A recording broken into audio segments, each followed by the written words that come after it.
Što se najviše recenzira u ženskom recenziraju? Ja onako nekad vidim preko nekoga, ali evo, nisam dio vaše grupe. Znači škicnete.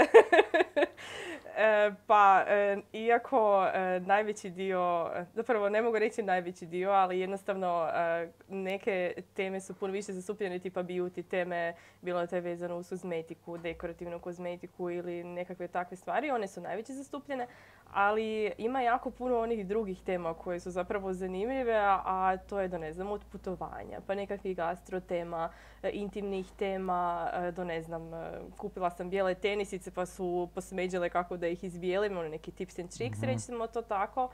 I zapravo u drugoj grupi koju imamo, tamo mi je jako zanimljivo zato jer tamo su tu recenzije automobila, gamerskih laptopa.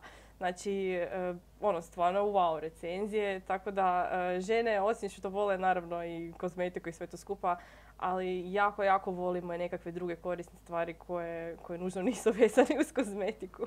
Super, da, evo ja sam zbog te grupe u stvari znao koji robot odabrati za čišćenje. Znate kako to funkcionira? Najčešće zapravo muškarci pitaju svoje supruge, djevojke, sestre. Čuj, ja bih htio kupiti nešto, možeš ti provjeriti u grupi kaj bi bilo dobro? Da, odlično. Pa da, tako nekako sam i ja načuo. I jeste dobar odabrali? Je, odlično, stvarno. Preporuke su bile dobre, tako da evo, hvala ženskom recenziraju. Ukoliko vam se svidio ovaj sadržaj, pretplatite se na moj YouTube kanal kako bi dobivali informacije o svim budućim epizodama koje ću objavljivati.